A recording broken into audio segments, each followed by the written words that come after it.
Welcome to Super Connected with me, Tim Arnold, and my special guests. We invite you to join us in an intimate and honest exploration into the theme of connection.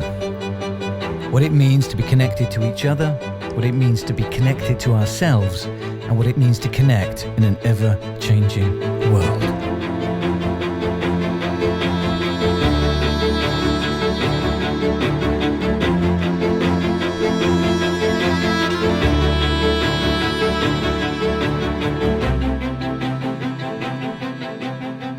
Winner of 3 Academy Awards for her work on The Young Victoria, The Aviator and Shakespeare in Love, Sandy Powell has also been nominated 12 times, including films Carol, Cinderella, Orlando, The Wings of the Dove, Velvet Goldmine, Gangs of New York, and of course Mrs. Henderson Presents, set in my beloved Soho.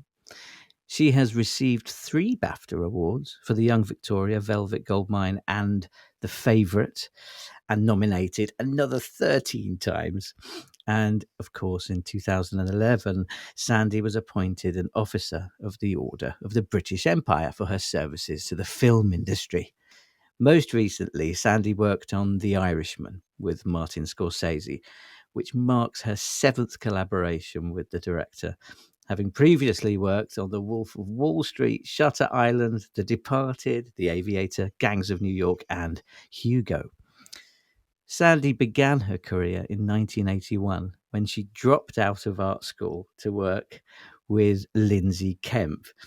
And it's through Lindsay that Sandy and I became friends, bringing us to this super connected conversation today. So welcome, Sandy Powell. How are you, Sandy? Thank you. I'm well. That was a long introduction. Yes, well, it's, and we've left out so many other films and so many other parts, but we'll talk about that during the show. How are you? Okay. How is lockdown? Where are you? I am at home in Brixton, South London, for those of you who don't know. And I'm actually ashamed to say I'm enjoying myself. I mean, I don't know. Well, I've really used this as an opportunity to do all the things I don't normally get a chance to do when I'm working, because when I'm working, and more often than not, it's away from home, that takes over my life. There is not time to do anything else at all. And I've realized during this time that I haven't spent this long in one stretch in my own home in years. So I've just actually enjoyed being at home and doing some decorating. Right? Lovely. Yeah, you are decorating. That's right. You said yesterday you've done the ceiling, or are you still working? Well, I did the first coat yesterday. I'm halfway through the second coat today. I'm still in my painting gear, as we speak. Oh, great. And am I right in thinking normal life is following and working with that, award season and working in different countries and hotels, traveling constantly? Is that sort of? There's a huge amount of travel. Yeah, there is a huge amount of travel, especially over the last few years. And even when I'm working on a job that's UK based or London based, more often than not, I have to go abroad to meet with actors or directors. But most recently, last few years, I have been working, especially in New York, quite a bit, and I've lived there for months at a time. So I'm literally away from home. And then even once I'm in New York, I'm then traveling to LA or to wherever else I have to go to either meet people or gather together costumes and shop or whatever. But there's a huge amount of flying around, hugely. And so this is, lockdown for you has been a positive experience. It has. It's been a little bit of a relief. It's just forced me to slow down, and would you have slowed down voluntarily? Probably not to this extent, no, and certainly not in Brixton. I probably would have run off to Italy. I do have a place there as well in the middle of nowhere, so probably that's usually the only place that I can do a lot less than I'm used to. It's the place that I can switch off, simply because actually there's no choice, because there's nothing else to do apart from cook or garden or read. Yes, there's a headline that's been going around for a while, which is that coronavirus and this pandemic has been a leveler. I'm not sure that's entirely true, but in terms of um, being able to slow down, and that has been a leveler. And I think no matter what Mm, background we're from, we do all spend more time doing than we should absolutely. probably do, I don't mean, we? I do love doing. I mean, I do. I realize that I actually Yeah. run on adrenaline normally. That's what I live off, Mm. which does give me a huge buzz, and I do enjoy it. But it's been interesting experiencing the other side and actually sleeping 8 hours solid. I've never done that in my life. Never, ever been able to sleep through the night without waking up, and I'm just Well, if sleeping you 8 hours. I can imagine because you're working with international directors and producers, so that there is no sort of time in your industry, really, is there? There's no There's not. time. I mean, everything is needed yesterday. You know what I mean? You're Yeah. constantly running to keep up with yourself, and that's what I do. And I must admit, I'm looking forward to going back to that as well. But I've Yes, I enjoyed this. bet. I've enjoyed this respite. Yeah. What do you think has been or will be the the deepest impact on your industry, on the film industry, with what's happened? Goodness, it's so hard to tell. I think it's going to take a long time to get back up and running again. I really do. And Mm. when it does, it's going to be different. It's going to take a while. I mean, our industry was one of the first to completely shut down. Yes. Whatever stage any production was at, that was it. It was 1 week, it was there, the next it was gone, closed down indefinitely. Um, and because when things do start up again, they have to follow all these guidelines, which, when you read them on paper, some of them are like, it's impossible. You think, well, how the Mm. hell is this going to work? Now, of course, everyone's going to want to make it work, so we'll all do our best. But I think it's going to be much easier for much, much smaller scale projects to get up and running before the huge, uh, you know, blockbuster mega films, ones with Yeah. hundreds and hundreds of extras and massive crews. I mean, a normal shooting crew, an average shooting crew runs into hundreds of people contained in a small space if you're in a studio or on a location. And Mhm. the huge ones, I mean, the numbers are phenomenal of people that are working in close proximity to each other. So that's not going to work. It's going to have to be the smaller projects with maybe, you know, a handful of cast and not many extras. Creatively, is it a leveler in the film industry? I mean, between, small budget and big budget, is there suddenly a middle ground that everybody is going to be Well, I mean, meeting look, in, do you think? I don't know. At the moment, it's all, supposition because we don't know. I mean, there have been the studios and studio bosses and all the rest of it have been like having been meetings for weeks now. And there are all Yeah. these guidelines being issued. And as I said, some of them are sort of ridiculous and it will evolve and it will change and it might get stricter, it might get looser. But I think what's going to happen, which I'm not averse to, is it might be like going back to the period when I started out in film in the And late when what 80s, early and 90s. I'd say my first film was in yeah, 85. And then I started really getting recognized perhaps in the early 90s, mid yeah. 90s, at which time there were a lot more smaller scale films being made than there have been recently.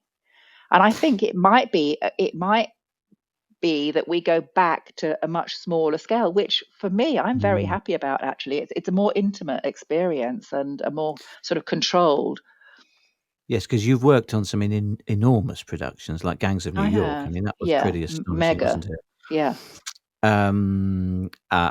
There's a sense that of what you're saying that feels like there's been a golden era of privilege for a lot of creators in my industry as well with music. Obviously, the music festival sector is on its knees now, and that has to be Hmm. reinvented as well. Hmm. Um, Well, do it's like you? live performances for musicians. I mean, that's how musicians make their money, isn't it? In performances, concerts. Well, Isn't that yeah. how? Well, up You know, until the digital revolution, it was a sort of balanced income stream of recorded work and yes. live And you had work. to go. You had to go and buy your albums. Yeah, the recorded work effectively ended as an income stream for most of us once they, all the streaming platforms Yes. start Yeah. taking over, because it really take you 50 years to make a week's money. Yeah. It's a bit of a joke. So yeah, live has been the mainstay for any musical artists, and that's gone now too. So there's going to have to be a real rethink, it's been inspiring to me seeing a lot of artists performing online, but of course there's no button to give them any money yet. I Yeah. think And they've been also, it's talking about still it. not as exciting as a live performance, though, is it? I mean, great that people can still watch a performer perform, but it's still not the same as being in the same space, But is it? it's interesting. It's why I started this show, and hence the title Super Connected. But before, I started this about 2 weeks before anything to do with the pandemic in the UK, or in Europe, in fact, had occurred, to explore the difference between what we do digitally and what we do in real life. Hmm. And that's now just come into sharp focus more than ever before. Not just for me. I was thinking about it before, but now I think we're all thinking about it, aren't we? Hmm. Hmm. I'm not sure what the difference is. What do you feel? What do you feel has been missing? I mean, I know it's been you've had a good experience personally, haven't you, for the last In my lockdown 6 weeks? time, yes. Yeah. What's missing though? Well, actually, just, seeing people in the flesh, Yeah. really. I mean, the only people I've seen are, I've seen my mother from a distance. She lives close to me, but, actually, myself and my sister put her under lockdown a week before the government actually announced that all people over 70 had to be under complete lockdown. My sister sort of got really nervous and just insisted that she didn't go out. So she's been under lockdown a week longer than anyone else, and really has not been. And then last week, for the first time, my sister took her to the park for a walk in the park with her dog. But so we've both been shopping for her, and then going round and dropping the shopping off, and then sort of I've been sitting in the car having a conversation with her. But the last couple of weeks, when the weather's been good, we've been going round and having a socially distanced outdoor lunch, Yeah. which has actually been How's it very felt? nice. Is it you? Well, I mean, it must have felt nice. Yeah, no, Do you, that it really does help. Just suddenly, just being sort of sat down and be able to talk to somebody else and yeah, be in the same space. But because you're usually working with a huge team of people in your job, aren't you? yeah, I'm And usually you're on glued set, I mean. glued to the hip with either a co-designer like in The Irishman, or assistants, but literally I spend more time with them than I would do anybody I was living with at Mm. home. Um, that's you're married to those people. You really are, and in very, very close proximity. And that's how I don't know uh, how we're going to get back up and running again. It's just all the pre-production work, all the preparation work that you have to do, like talking to Mm. tailors and seamstresses. I want to be right next to them, touching the thing with them. And apparently there are all these rules and regulations now where there might have to be a sheet of perspex between us or something. It's Yes, it sounds that pretty it's going to be weird. unusual. And even Um, talking through a mask, I mean, it's not easy. yeah, I mean, as an artist, do you um, have you been looking at this as an inspiration for what you do? I know some people have. Not necessarily. No, not not no. I don't know. I guess I could only answer that question after I've done another job. At the moment, I'm not thinking about it. Mm. I can't think how that would affect the artistic side of my work. The actual design or the design process. I don't know. I can't answer that actually. And just for those followers and enthusiasts and fans of your work, what does and has consistently inspired you to create the incredible visual work that I you've don't think made? there's any one thing that I can say is an inspiration. I think I take, and I'm sure you do too, inspiration from the world, from everything around you. I mean, everything. Yeah. It's just I walk around with my eyes open. I Do watch you other films. collect? Do you collect Mm, in terms of you know colors, patterns, and the fabrics or whatever? Do you actually collect I things? try not. I used to, yes. I mean, yes and no. Um, Yes and no, because after a while there is so much stuff, and I do have to have purges and get rid of things. I mean, I'm in a room now where I've got books and books and books and books. So I collected books, and I do actually Yeah, collect clothes. I mean, I can't. I mean, I've got far too many clothes, and they're not even things that I wear particularly. I just collect. If I see something that I love and I think will be useful one day, or that will give me an idea for something else, and I get it. And I've had to stop myself doing that in the last couple yeah. of years, simply because there's just not enough space. It's kind of, and you think, what's going to happen to it all anyway? But Um, you are classic in that designer being a grand advert for their own work as well. I mean, that's been consistent for throughout your career, hasn't it? You always what appear my oh my personal well. look. Yeah, your personal Yeah, look well, is I suppose so. Yes, it's because I really love clothes and I love dressing up, and yeah. I always have done since a kid. And so I just enjoy that side of it. And I think, why not? There's Not one all thing I designers know. do. I mean, not all designers bother to dress up. A lot of designers think it's the last thing in the world they want to do because they spend their life dressing other people, and they really don't want to be doing, the same thing themselves back home. I But I think I was spoiled growing up in Soho when I was younger because all the designers I met literally were consciously becoming adverts for their own work of course, in the yes, 90s, yes, especially. yes, But there is something that you like collecting, and that is signatures, yeah. isn't Not it? all the And time, not all the just time, but recently. but recently, and I say this, and it's another thing that you and I have both got in common. We like the protection and preservation of important spaces, don't we? Do you Mm. want to talk about why there were mountains of photographs all over social media of you with various celebrities, some that you work with, some that which I presume you haven't worked with, that were at award ceremonies, asking them to sign your suit. Sign my suit. Well, my suit signing project started out at the beginning of the awards season, so that was sort of round about February, Mm, March, in conjunction with something else that was happening simultaneously, which was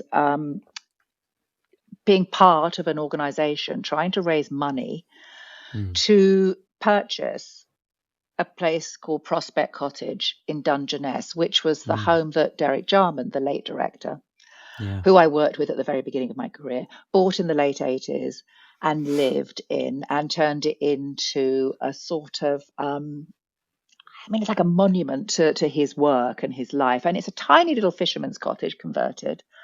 Um, but he also, the other thing that he did there that was extraordinary was that on this sort of desolate landscape of Dungeness, under the sort of shadow of a nuclear power station, it's a shingle beach. It is actually the sunniest place in the whole of the United Kingdom. Apparently, it has oh, the I didn't most know hours of that. sunshine. Yes, apparently. Mm, But nothing grows there. But he actually managed to cultivate a garden amongst the shingle and produce these amazing, well, just an amazing garden.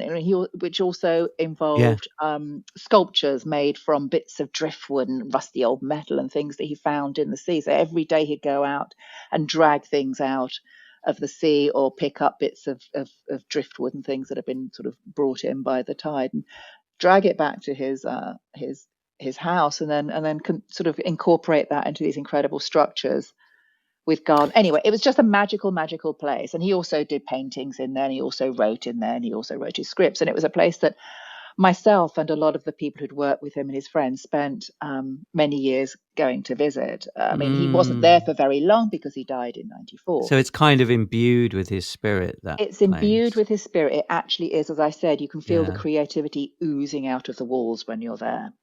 Wow. And he left that house when he died. He left the house to his then partner, who maintained it. He didn't live in it. He lived in it sometimes, but he Mm, maintained it and kept it going. And it's been visited by coach loads of tourists, which, for the other people down there is slightly irritating. But people have always, it became famous because there was books written about it and photographs taken, and it became famous, and people would sort of make pilgrimages to it. And mm. Keith, who inherited, kept it going. And then, really tragically, 2 years ago, he developed a brain tumor that was inoperable. Yeah. And he knew he only had a few weeks left to live. So during that time, he actually sort of asked a few of his closest friends to make sure that the house was taken care of and maintained. And basically, to cut a long story short, I've been rambling on here. I mean, basically, the No, I idea mean, is I'm to hearing this for the purchase first it, time, so and then it's it be used and turned into a kind of a museum, but not actually a museum. But the idea is to make it into a residency for artists. yes, So for particularly younger people, but artists, whether they're painters, writers, gardeners, musicians, just to have a little place of refuge and inspiration for people to go for a few days at a time or a week at a time. And yeah, also, it's going to be maintained by, oh goodness, I wish I could remember the name of the company, the organization. It's Folkestone Art something or other are mm, also contributing to keeping it maintained and run, and it will be open to the public for little guided tours and things like that. So that's the whole point. It's basically to sort of promote Derek's legacy, really, so that the world doesn't forget him and everything that he did, because what Derek did, as well as an incredible array of work. I mean, he was so prolific. He painted the entire time. He made films. He wrote books. He wrote poetry. mm, mm, He actually championed young people. You know, he was a real lover of young people and encouraged young people, yeah, whoever they were. And on the first film I did with him, called Caravaggio, it was 1985. I was only 25 years old. And wow, I'd say 80% of the crew were under 25. Incredible. I wow, mean, that's it was most extraordinary. people's first film. And so it was just, we just wanted to sort of give back, really. That's the idea. And so Oh, that so the was that suit. festival yeah, So festival season okay, signature so because suit. I was, I was one of the close friends of both Derek and Keith. I was involved in the very beginning with an organisation called the Art Fund, who are a charity who actually specifically Yeah, raise money for artistic causes. Um, and I was thinking, okay, so what? And we were all sort of like put to task, like, okay, we've now got to think of ways to raise money. There was a an online donation thing that people could do anyway, but we wanted to raise awareness and get people to donate. And it coincided with me getting two nominations, a BAFTA nomination and an Oscar nomination for The Irishman. And actually, what my first thought, which I didn't expect, I have to say, I didn't think The Irishman was the kind of film that would get noticed for costumes. So it was completely a shock to me. yeah, it was amazing. And my first, the first thing I thought was, oh no, what am I going to wear? I've now got to come up with two different outfits, and it's not just the outfits for the award ceremony themselves. There's always like countless things happening around those events. There's Yeah, always sort of lead up parties and nominees events, and you're out there being photographed for days, for a good 2 or 3 weeks. yeah. Um, So and you I thought, thought oh, you'd I do need an outfit. something useful And I with it. thought, I'll do something. I thought, well, I'm not going to spend any money on outfits. Mm. Um, I'm going to wear something I've already got, is what I thought. I'm going to wear something, I'm going to recycle something I've already got. And then what I found I had was the white suit, which actually isn't even a proper suit. It's what's called a toile, which is a pattern for a suit Mm. in, Mm. in, in calico, cotton. And that's the Yeah. pattern that my tailor, Ian Wallace, made for me for the previous year, for a couple of suits he made me for the Oscars and BAFTAs that year. And it really worked as a thing on its own. And I thought, well, that's a bit of a laugh. I'm just going to go wearing the pattern for a You could suit wear instead of actually a really that. expensive. So that was the first idea. I'm just going to go and be a bit, yeah, I'm just going to be a bit wayward there and wear something, Yeah. And also, actually, it was all very, everyone's talking about being, recycling and all of that. You Yes, know of what I course. mean? It sort of Don't fitted in with let's not spend any more money. Let's recycle. Let's be green about this. And I thought, well, I've already mm, got it.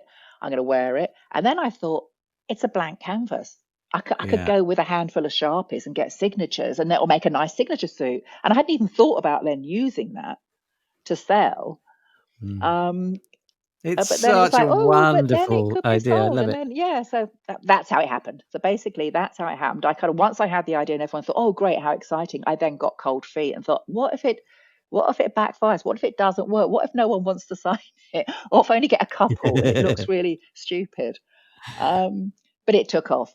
It did take off, And you saved the place. and we did. Yeah, that helped. Yeah. Then it was auctioned at Phillips Auctioneers in Mm. Berkeley Square, and we raised 3.5 million. I mean, not on the suit alone, but we raised 3.5 million overall by the 31st of March, which was a miraculous, actually, Incredible. because it also came with the beginning of the whole coronavirus thing. So everybody was totally distracted and worried about that. And our final week of trying to raise the last 300 grand or so was really nail biting. So thought, well, no one's interested in this anymore. Yeah. But Do you know, luckily we did.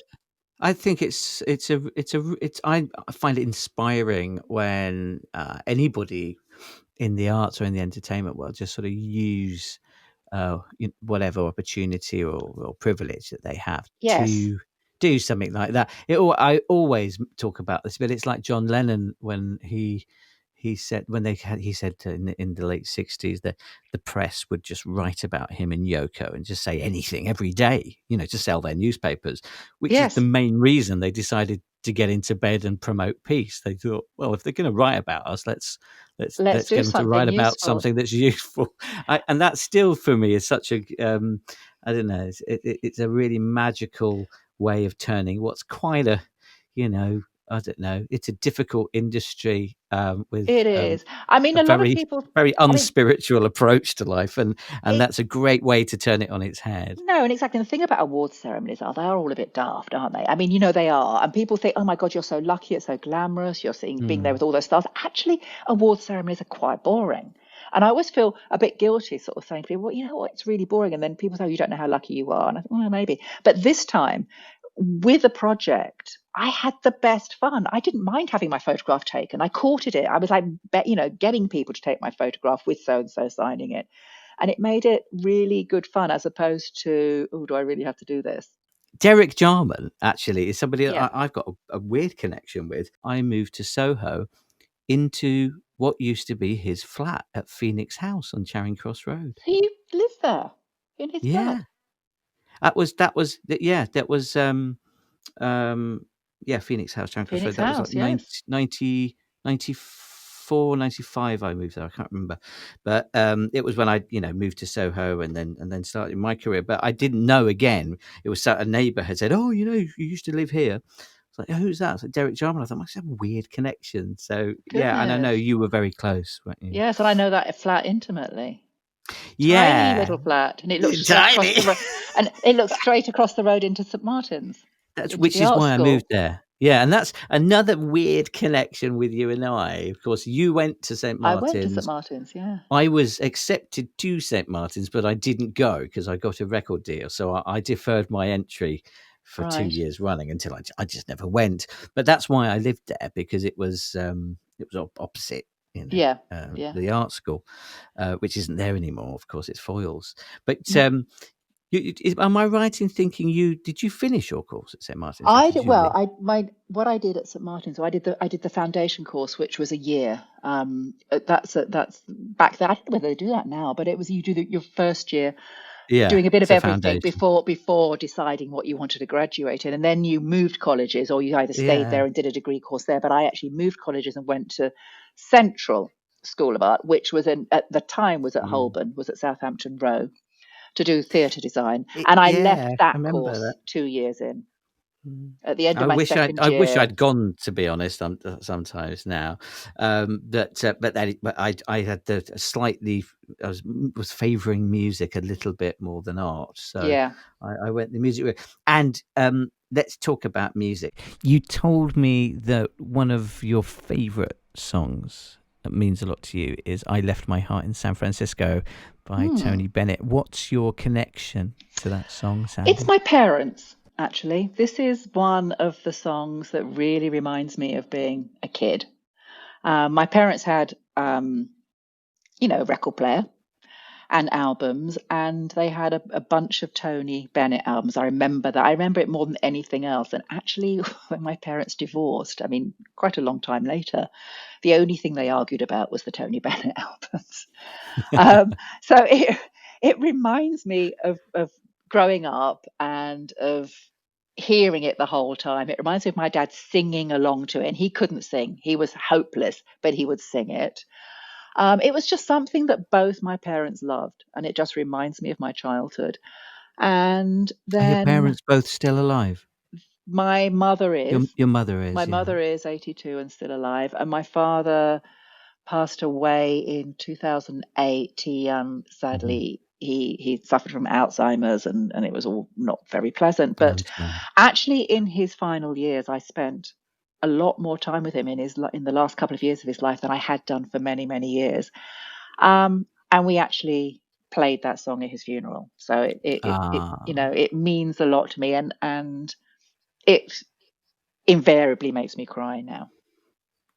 So does that that's mean quite you nice. That it's quite nice to be made to cry sometimes. I remember I was in a department store in New York buying shoes, in Barney's in New York buying shoes once, and Yeah. suddenly it came on, and I was just there, and then suddenly these tears are rolling down my face, and the poor sales assistant would say, "Are you okay? You can?" I say, "It's fine. It's absolutely fine. Just I'll be all right in a minute." And just it's just this Oh, song, but it's oh sometimes God. that's good, isn't it? Thank you for sharing it with us and for talking about it as well. I know that feeling. I've not buying shoes, but certainly out and about sometimes. I've been Yeah, something hits you. I've Yeah, yeah, there's probably about half a dozen songs that can do that to me wherever I am. Yeah. yeah. That's the power, isn't it, of something It is. that we hear that we're not.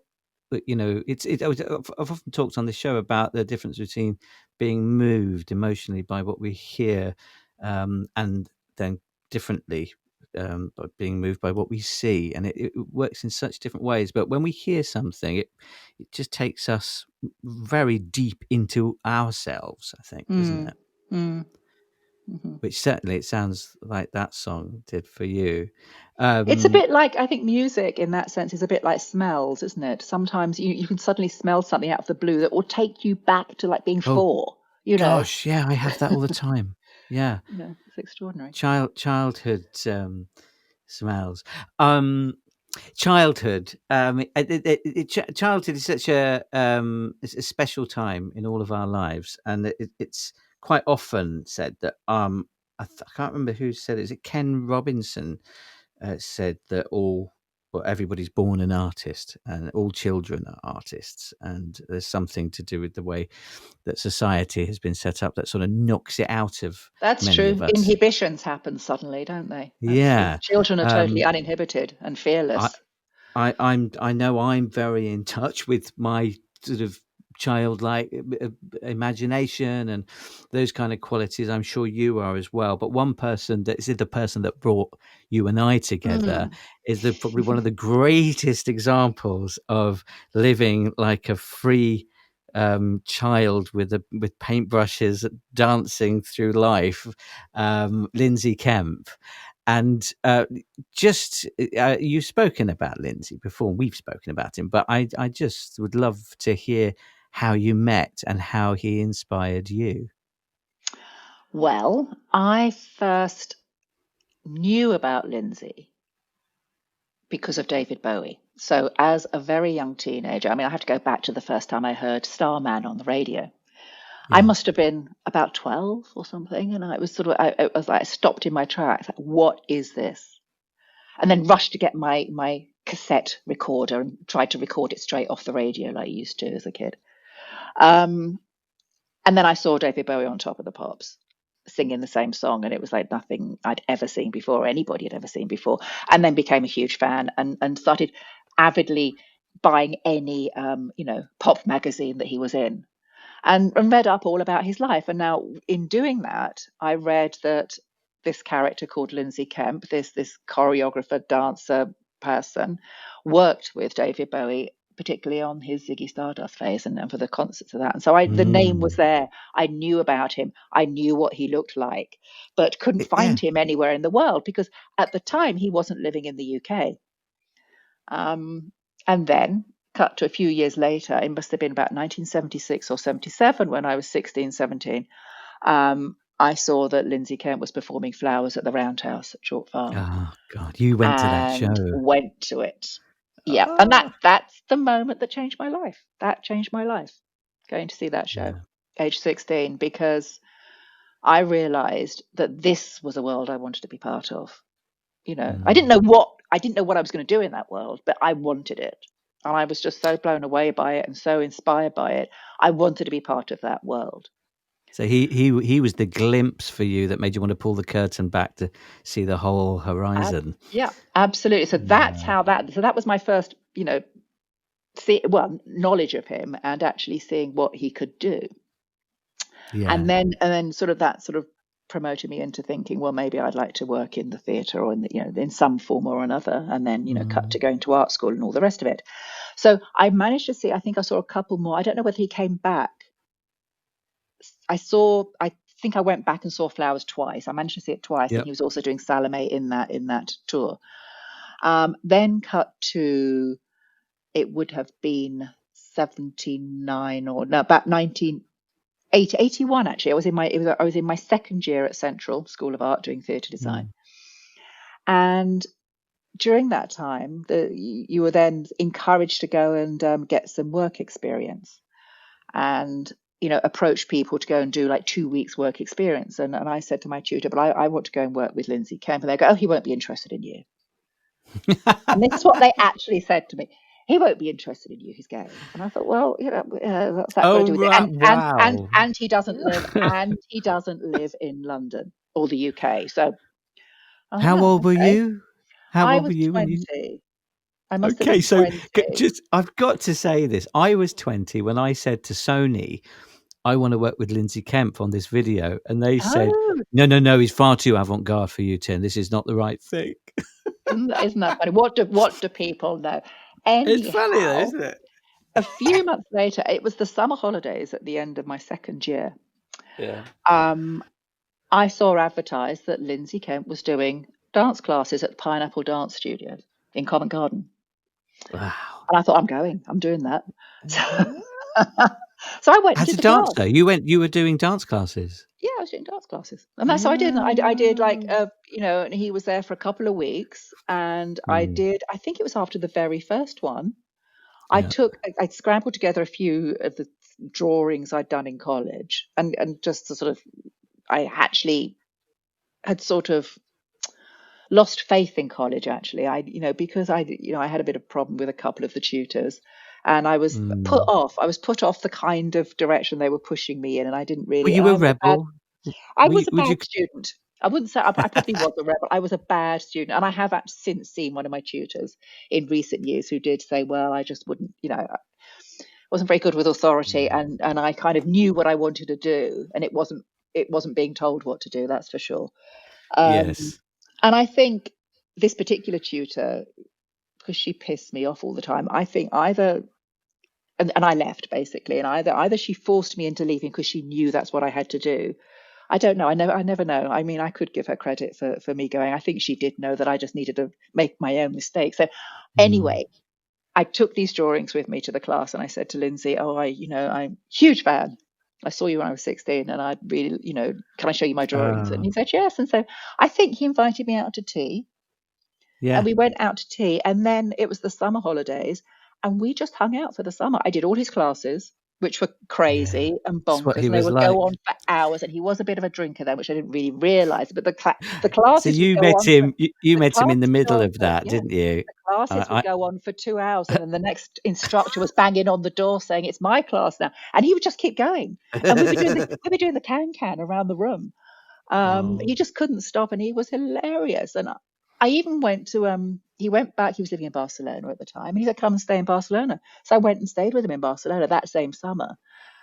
Mm. And he said, "I'm doing a show. I'm doing a new show next year. Come and work with me." And I sort of took him at his word Yeah. and got in touch with my college and said, "I'm not coming back."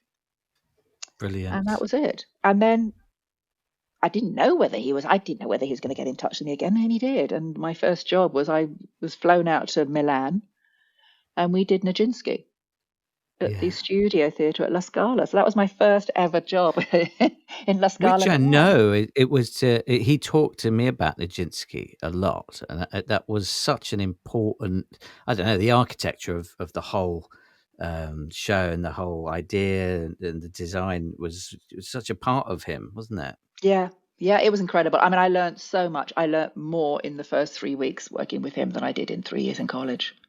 You know? Incredible. I would say the same thing, and I mean, I got sober, Lindsay. Yeah. Towards the end of his life, and but it seems to me with everyone that I've met who he was close to, that he's just such a unifier. I mean, you and I met at his funeral. At the funeral, yes. I mean, and that's 2 years ago now, isn't The it? funeral was an extraordinary experience, actually, There wasn't was, it? All of those yeah. people coming together, and the bow, the curtain call around the grave. But you should have felt bad about feeling like you were at the best party on No, you earth. should. You know what? That was a bad year for me. That was the fourth funeral I've been to that year, and actually Oh all of my them were good. god. I know it was a bad, yeah, honestly, it was the final straw. But I have to say, all the funerals were like that, and it's how they should be. It really sort of, I made me think realize so. There's they a there's they a should be joyous. mistake. They absolutely should be joyous. They should be joyous, and the road towards it should be joyous. And I think that's Lindsay is a great example of, death is just another part of life, Hmm. and he brought joy in life, and he brought a lot of joy in his death as well. So he brought Well, so and many what people was, I mean, together. I think what was most amazing was that he did die dancing. I mean, he had been dancing that day, Yeah. and he was at home celebrating. Oh no. So, it was a good way Oh. to go. And do you feel that there's enough support for Lindsay as an artist in terms of his legacy? Because I sometimes, some of the work that I did with him was also, I mean, a combination of just feeling so privileged to work with him, but also because I felt not enough people know about this No, and the extraordinary thing is, being. I mean, I am so glad I saw those shows because they are So lucky. imprinted on my memory.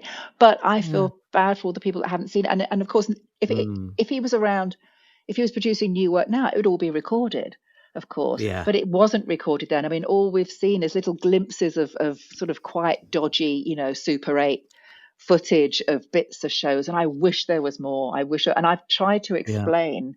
Trying to explain Flowers to somebody who hasn't seen it is really hard, actually, the impact that it Yes. made. And it was so extraordinary and so ahead of its time.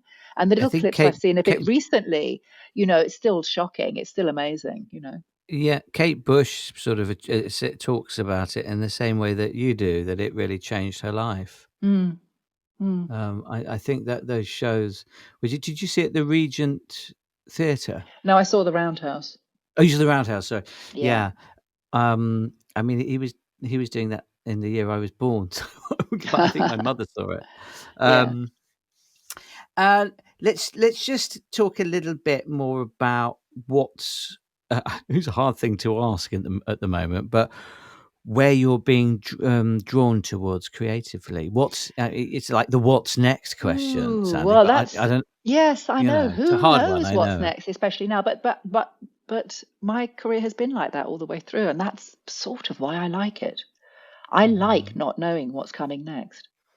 I mean, Yes. a lot of people don't understand that. People who who need security and need to know when their next job is and what they're getting paid and when will it end and what's it going to be and will you be Yeah. able to do it. I actually get a thrill out of not knowing what it's going to be because it could be anything, and whatever it's going to be is going to be a challenge, and I enjoy that challenge. I don't think I could do, well, I absolutely know I couldn't do a job where I was doing the same thing week in, week out. Um, so Yes, I it's a really don't know what's next. I really don't know what's next. And like I said before, I think maybe the film industry will be changing for a couple of years anyway. I don't think it's going to spring back into what it was necessarily. no, I I think don't think so. I think there'll be a lot of animation. I mean, there's an animation costume designer friend of mine who's kept working throughout the whole thing. She's Of course. making costumes, designing and making costumes for puppets for motion capture Mm. things. I think there'll be a lot more of that. There'll be a lot of Would CGI, but you there'll be sort of smaller welcome? things. Would you explore that? I mean, are you how tech savvy are you? Or would you explore, I'm not. doing what you do virtually with somebody who who is very adept at animation and visual effects. I don't know how that would work actually. I mean, yes, I might have to. Mm, Might have to. I mean, it depends on the kind of animation. I think I'd be more interested in the sort of thing that she's doing. Um, you know, it's stuff like Fantastic Mr. Fox. Do you know what I mean? Those that sort of making mm, clothes for that sort of thing. I think because that's how I started. I mean, one of the first things I did as a child when I learned to sew was make little miniature things, miniature clothes for dolls. I yeah, had my yeah. fashion dolls, and I'd make them all the clothes. So I used to love doing things in miniature. So that appeals to me, but I don't know. I think I prefer working with people. I mean, the whole point I of it is it's the whole point of my job. It's a collaborative, and it's about working with people and communicating with people. And I think it would be very difficult to be on my own in a room looking at some dolls now. but you're sort of you're poised for the reinvention that is going to Yes, probably yes. I almost think it's certainly going to take be. I place. think it's going to be something small and gentle, which is absolutely fine. It'd be quite nice to ease yourself back into it rather than jumping. You know. Yeah. Now, there's another song which means a lot to you, and it means a lot to me, and I think a lot of people, which is, of course, Life on Mars by David Bowie. What's your really deep personal connection to that song, Sandy? Oh, sitting in my bedroom, age 14, no, singing along to all the words, just being on Yeah. my bed and singing along and being obsessed and actually knowing then that I wanted to do something important, that I wanted to be somebody. It just made me full of hope, actually. I don't know why. Mm. It just made me. Was it seeing him, hearing him, or the combination of the But the two? What combination, I mean, just the look is? obviously was amazing. But that song is so emotive. It's so Mm. fantastic. It's so huge. It just, again, it's a lump to your throat. But I mean, it can make me cry. It can make me happy. It's the only song I sing along to. I don't think I can sing. I don't sing. But Mm. if it comes on anywhere, that's it. I'll be up there. It's the only Yeah. time I've karaokeed. It's not an easy song to sing. I've performed it a It's couple of not an, no, times on it's not an request. easy song to sing. No, I mean I can't sing, but you know all the words, and it's just Yeah, but when you it's hear it, monumental. It's just sort of a it's it. monumental piece, isn't it?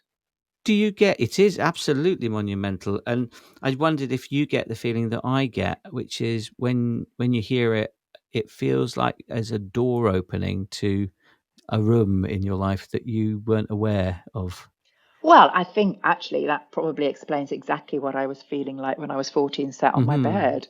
You know, Yeah, there's a whole world out there, and I want to be in it and yeah, big. I wanted to be. I had so much ambition, and it just made. You know what? David Bowie made everything possible, didn't he? I mean, it was sort of like, yes. you know, Uh, it misfits. I gave mean, permission. I didn't think of myself as a misfit, but I've always been attracted to them. You know. Yeah, yeah, me both. I mean, I've pretty much have always been a misfit Or maybe and attracted to other misfits. yeah, maybe I don't know. Maybe other people would say I was a misfit. I mean, I haven't. I don't. I suppose I haven't gone down conventional roads, and I think I have always gone out of my way to try and be individual. So I suppose in that sense, you Yeah. know, not Yes. conformed particularly, but I wouldn't call myself a misfit. I haven't been disadvantaged.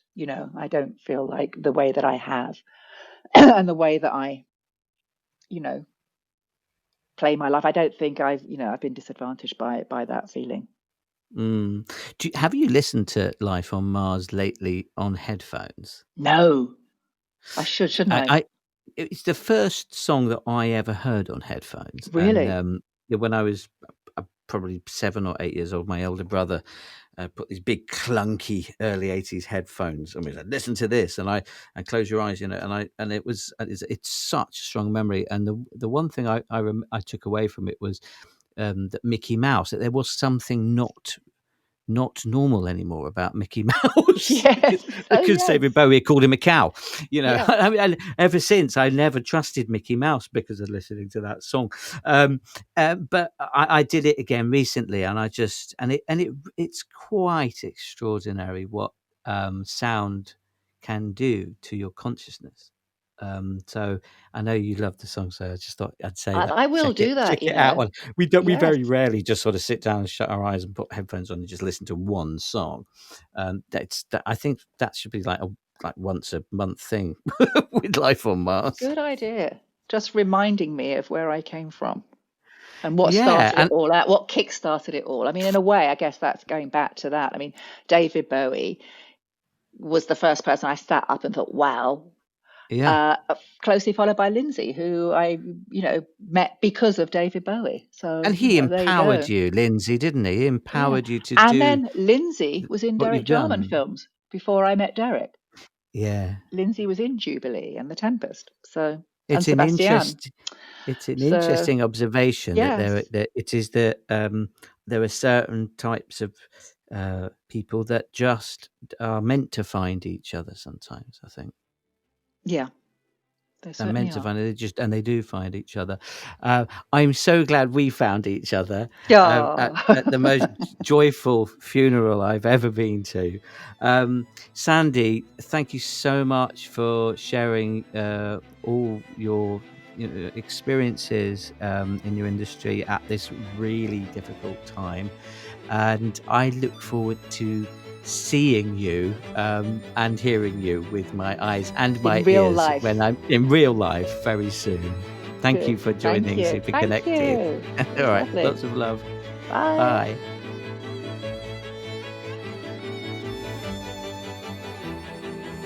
Bye.